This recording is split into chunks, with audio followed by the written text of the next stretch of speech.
All right, not gonna lie, before this, I was like scrambling to find my like webcam. It took me like half an hour to find it. Yeah.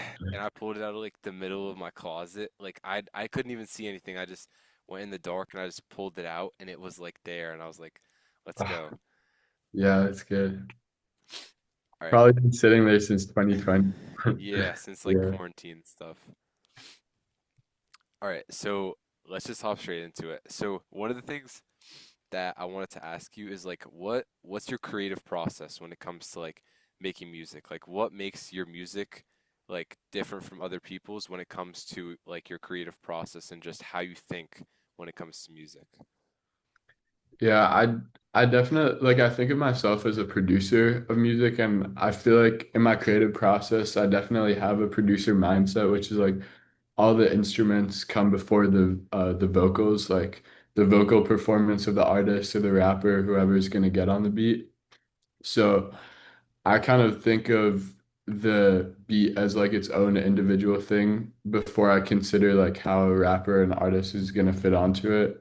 And in my creative process, like I usually start with some kind of sample or a melody and I just like work with it a little bit. I try to chop it or I find like a part of it that's really interesting to me. Like if I'm listening to a song and something will grab my attention, I'll take that part and then I'll mess with it. I'll put drums on it, but I'm not really like considering what the final song with the artist will sound like first. I'm really just thinking about like the beat and the instrumental as its own thing. And that's kind of how I approach my creative process. So kind of like how it sounds to you. Like it matters more about what it sounds like to you and just that you're satisfied with the work. Like you don't care as much as about like commercial expectations. Right, yeah. I'm really just like doing whatever is gonna sound best to me. I think that's kind of like where creativity comes from for me personally. Like I'm not necessarily thinking about like if I make this change to the beat, it's gonna symbolize this like greater theme of like freedom or this theme of I don't know like love. Like I'm not really thinking about that directly, but I think if you take creativity in your own way, you just like do whatever sounds right to you, those things are gonna naturally come out in your music or whatever kind of art you create, just like as a result of the way that you think. Yeah, 100%. I really feel that when it comes to like creating music and stuff because I've like created a couple of my like beats by myself and I'm not like good at it or anything, but you know, just for fun. And when it comes to like getting inspiration for your music, like where do you think you take the most inspiration from, whether it be like either other artists or maybe it's like some tradition in like religion or something? Like where do you think your inspiration comes from? I feel like I get a lot of my inspiration from nature. Sometimes when I'm making a beat, I'll kind of just like look outside and think about the structures of the trees or like I have plants by my windowsill and I kind of just like look at them, not like necessarily to overanalyze them or anything, but kind of just to have something to look at that'll ground what I'm creating. I feel like that's been something that's been really like helpful for me. And sometimes I'll even incorporate it like something that can be nice for a listener to hear is like the ambiance of nature itself, like bird sounds or the sound of a waterfall. And that's something I like to incorporate in my music too, is those kinds of like textures of nature that can also like bring back memories for a listener, kind of just like provide a nice atmosphere. That's really interesting. The use of textures, like I thought that the use of textures as a description for it was like really good. When it comes to like the sound of waterfall, like I wouldn't know how else to describe that other than like the texture, I guess, kind of like when in music, it's like you're feeling it. Hmm. So I don't know, that really clicked with me, I'm not gonna lie. And then when it comes to like how you're viewing an object, like plants and stuff, for example. Like imagine you're looking at like a pine tree. Like what do you think your beat would sound like if you're looking at like a pine tree? I think I would kind of like think about the shape of the pine tree itself, like the way that it branches out and stuff. And I think about stuff in a very like left and right stereo way. Like when I'm making a beat, also like you have two ears to fill. And you can think about shapes in that same way. Like if you have the pine tree, it starts in the middle and then there kind of like branches off to the left and the right. Like you can kind of like use the stereo image, the left and the right panning in similar ways. Like maybe I could have like kind of like thinner things to the left and the right, and then like something strong in the center, like a strong bass or something. I think like nature is also a good way to look at like shapes in that way, and that can be like a great source of inspiration for actually like the directionality of your music in the stereo field. That's really cool. Like I've never heard a music like someone who's a producer describe music in that way. Like it's kind of fascinating to me, honestly, like to get a view of what like the mind of a producer kind of looks like when it comes to getting their inspiration and stuff, especially when it comes from like shapes. I feel Yeah. like as someone who hasn't really like produced like a lot, that that could be something like really vital when it comes to somebody looking for inspiration for their music. I know definitely shapes is something almost niche, I would say, Yeah. that like I've never heard of before when it comes to producing. And I just think that that's really cool when it comes to understanding the way that you make your music. Mhm. So, do you think that you ever had like a moment where you knew that music was for you, or do you think that your whole life you've always been just like someone who's been like musically inclined? I think for me, it was when I actually started getting like some kind of tangible success in music. Honestly, I don't think like I'm going to school at NYU for music right now. I definitely think that I wouldn't have chosen that as my path in education if I didn't have some kind of like success with the JID song or like with my own music getting streams. I think like being able to see the way that audiences react to your music, it can be like a bit of a distraction, but it's also like very affirming to know that your music is reaching people and people are like understanding what you're trying to convey through it. Like I feel like that's a good way to gauge that music is something that you want to do because like if it's touching people, like you've definitely got something. Yeah, it's like showing your work and then people who see your work actually like appreciating it and understanding it for what it is. Yeah, yeah, exactly. And that's one of the ways I think that music is like an art form. Like the way that people interact with it is just like art and art Mhm. pieces. Right, yeah, it's so kind of like subjective. People can have their own opinions on it. I don't want anybody to have like their own I mean, I don't want anybody to have like a set opinion about what my music is. I love seeing like people have different interpretations or whatever. I'm not gonna force my own opinion about what my music stands for on other people. Like that's what art is. It's like people can think whatever they want about it. Yeah, it's all up to interpretation. Yeah. Do you think that um what do you think was your main way of being able to reach people like JID or like working with the NBA or Boston Celtics? Like what do you think allowed you to be able to connect with people to the point where you were able to get those like major, producer moments? I think on a technical level is definitely social media. I mean, being able to reach out to people like the way that I got to JID was through his producer, Christo. And there are ways that you can find like who people's producers are and stuff, but like the way to reach out to them is really social media, like Instagram or Twitter. And I also made a TikTok where I would post my beats and stuff. And I like around the time that the JID stuff happened, I had like I think 10,000 followers or something. And having like a good social media following is also just super helpful. Like I feel like my advice for producers is just like put yourself out there because you never know who's watching. Like I like these people you think of like JID or like the biggest producers or whoever is like always busy all the time. But the reality is like they're checking their DMs because they're bored. They're like scrolling Instagram reels because they're Yeah, bored. yeah, I've yeah.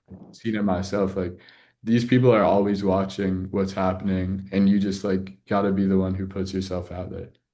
Hmm. Like putting yourself out there, I think is one of the biggest things that you could do. when it comes to like anything in life because if you're just not afraid to post on like social media and stuff, like anyone can see like the stuff that you're posting and the people who you're able to reach is like kind of amazing, like you said with JID. Like that's something crazy, I think. Personally for me, like if I was in your position, I would be like, damn, like I really made it. You know what I Yeah. mean? Yeah. So do you think that when you're like DMing people on social media, is it like kind of casual or do you do like a paragraph? Like how do you go about talking to people? Yeah, I would definitely say it's casual. It's like you definitely don't want to fan out on somebody, be like, yo, like been listening to your music since I was 14 or whatever. Like even if that's true, you still have to be kind of professional with it. Like you can't just be a fanboy or you're going to be treated like a fan. Like you definitely just have to be straight to the, I would say definitely just be like straight to the point. If you want to make beats with another producer, just say like, yo, definitely want to collab with you. I have some loops we can work with, and then just send the loops. Like you don't have to write a whole paragraph about your life, like as important as it might be, you can tell them your life story further down after you like build that collaboration, build that bridge. You don't have to tell it straight up. Like I feel like me as a producer, like I got other producers wanting to work with me, and it's really important for people to be direct with me about what they want to do. And that's like something I look for, and that's something that I definitely do with other producers or artists, like just being direct about what you want the collaboration to be. Yeah, just getting like straight to the point on it. Yeah. 'Cause like people don't have the time to read like all that. Like even if you were a Mhm. fan since you were 14, like there's other people who've been fans since they were 14, and Yeah, like yeah, they could be exactly. reaching out in that same way. But just making it more direct and concise, like to the point, really like they see it and they know what the DM is within like the first 1 to 2 sentences, and then Right. it's right there for them. Yeah, that's definitely like the most important thing I would say about it. hmm I'm definitely gonna like use that more direct approach because I feel like I've been like doing like way too much when it comes to Mhm. messaging people. Like I feel like they're not gonna look at it, not gonna lie. If it's because it's like I'm describing it in like 5 sentences, and I feel like that's too many. You know what I Yeah. mean? Yeah, you can just thin it down to just the basics and you'll get the same point across, I think. hmm Is there any like sort of signature thing that you like to add to your music? I think like what I mentioned before about the kind of ambiance or like the nature sounds, that's something I really like to do. I also I incorporate a lot of samples from my own tradition of Judaism. Like the song with JID was based on a song that I learned at my Jewish summer camp. I think like religion, that kind of spirituality is important to like the stuff that I find to sample. And it's also something that like most producers are looking at like soul samples or they're looking at like funk music for stuff to chop up. But having like a unique kind of religious background or like going back to your roots in music can also be a really nice way to find stuff to sample. And that's something that I like to think is my signature thing. That's definitely something that I also haven't heard of. Like, I feel like just as a producer, that you're more like of like unique, and that's what makes you like help stand out when it comes to like producing your beats and stuff. Because definitely being yourself is like probably the best way to go about making your music. Because if you're not like being yourself and just authentic and raw when it comes to making something just like a beat, which is supposed to like connect with people if you're like being fake almost I'd put it behind it like they're not going to connect with the beat if you're not connecting with the beat as someone that's making the beat. For sure. That yeah, that's always what I think about. Like, I think the fact that my biggest song, the song with JID, was based around a Jewish sample, like in Nigun that I had heard at summer camp, is like the most telling thing. That like being authentic is really what sells, or like not even what sells, but really just like what connects with people.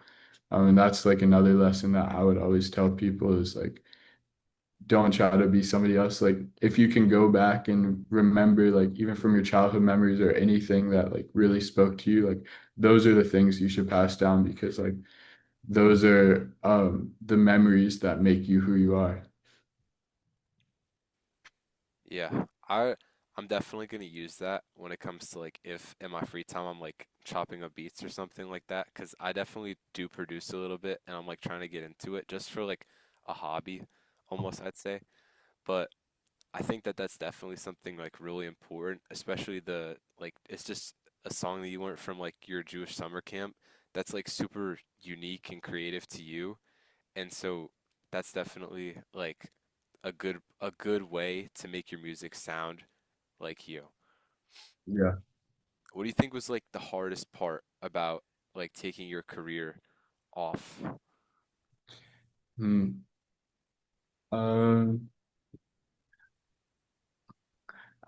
that's a difficult question for me because for me, I think like step by step, I really just took everything as kind of like a learning experience. Like if something was hard for me, I like to just think about like, okay, this is a new skill that I need to learn, so I'm gonna get better at it. The hardest thing I think was probably like getting better at marketing on TikTok and Instagram, like just on a technical level. But I really just like to think of the hard things as like learning opportunities or ways to improve myself as a producer. I feel like you have to have a mindset like that if you really want to make it big in anything that you're doing, like a growth mindset. Because if you Yeah. don't, then you're just gonna hit like the first roadblock, and then you're gonna be done over with it. Mhm.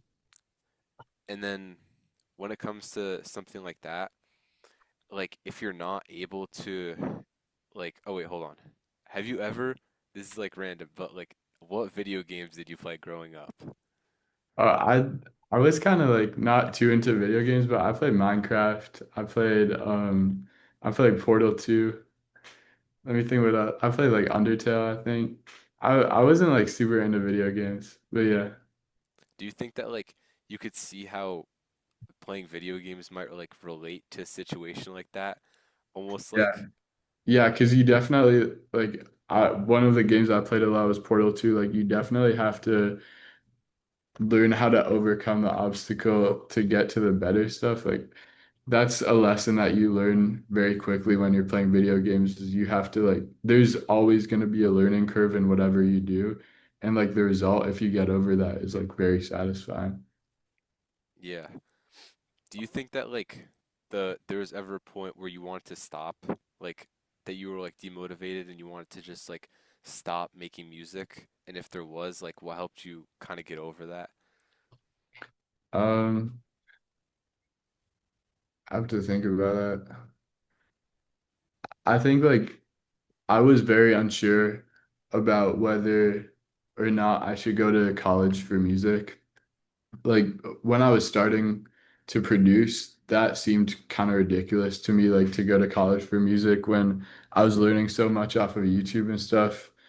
But just like I feel like understanding that my success had got me to a point where people were recognizing what I was doing and I could even like think about going to college for music was kind of like the turning point for me that this was something that I needed to be doing. Like it was also the other turning point was realizing that there wasn't anything that I felt like was holding me back personally.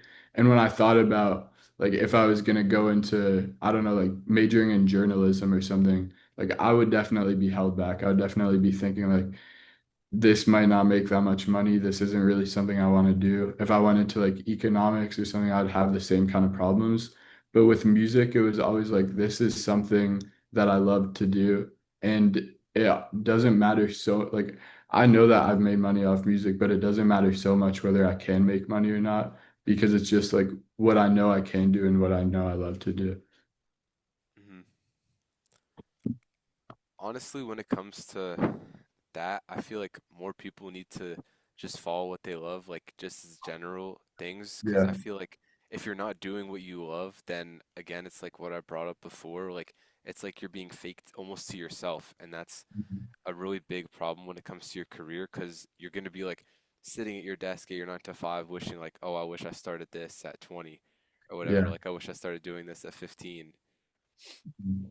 Do you think that going to college for music, like, do you think that it's helped you in like just learning more about being a producer and like your career, or do you think that you're gonna like eventually drop out or something like that?